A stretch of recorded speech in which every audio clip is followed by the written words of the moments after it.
कोई रणनीति नहीं है। जो पहले यहीं बैठे हुए कोई रणनीति थोड़ी है, यहाँ आकर बैठे हुए हैं। प्राथमिकी तो दर्ज हो गई है, पहले से भी बात हो रही है, पहले से भी एफआईआर पहले से भी है हम पर।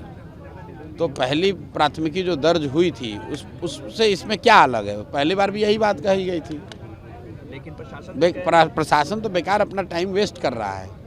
भाई मेरे पे एफआईआर पहले उन्होंने किया ही हुआ था, तो अगर कोई कार्रवाई करनी थी तो उसी पे कर लेते हैं। अब दोबारा किया है, फिर आके कर ले कार्रवाई, उससे क्या हो जाएगा? कार्रवाई करोगे फिर 2 दिन के बाद फिर बैठ जाऊंगा। कहा जा रहा है कि जगह धरना प्रदर्शन का नहीं है और यहाँ पे बैठ नहीं सकते। किसने कहा ये बात? ये कानून किसने बनाया है?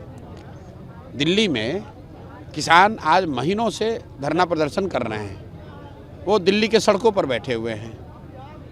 उनको केंद्र सरकार ने परमिशन दिया है कि दिल्ली सरकार ने परमिशन दिया है, या आप ये कह रहे हैं बिहार के अधिकारी की दिल्ली की सरकार को कोई समझ नहीं है?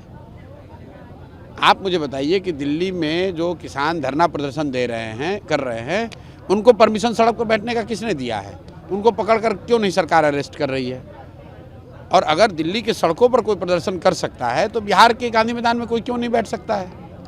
हम कोई यहाँ हल्लागामा कर नहीं रहे हैं, कोई सार्वजनिक संपत्ति को नुकसान पहुँचा नहीं रहे हैं, चुपचाप बैठे हुए हैं। और सार्वजनिक जगह है, 50, 100, 200 लोग हमारे साथ बैठे हुए हैं। ये कोई रैली है नहीं, कोई लॉ एंड ऑर्डर का सिचुएशन है नहीं, तो मैं क्या गलत कर रहा हूँ?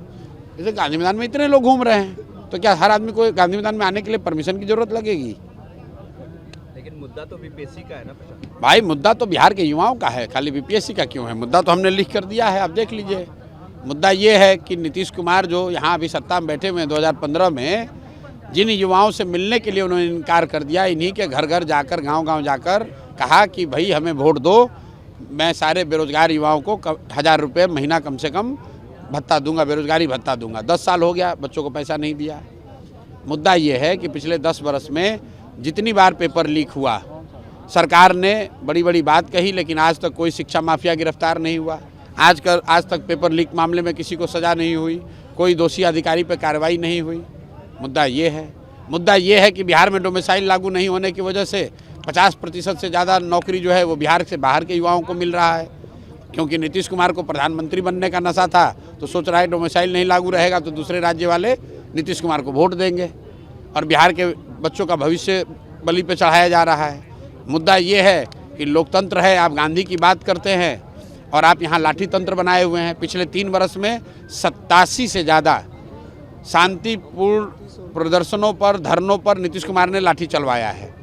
आंगनवाड़ियों पर लाठी चलवाया, सरपंचों पर लाठी चलवाया, शिक्षकों पर लाठी चलवाया, मुखिया लोग आए उन पर लाठी चलवाए, सांख्यिकी वाले लोगों पर, मतलब अनगिनत जो भी समाज का वर्ग यहाँ आया है उस पर नीतीश कुमार ने लाठी चलवाई। यहाँ तक कि उनके साथ सत्ता में बैठे हुए भाजपाइयों को दौड़ा दौड़ा के मरवाया नीतीश कुमार ने।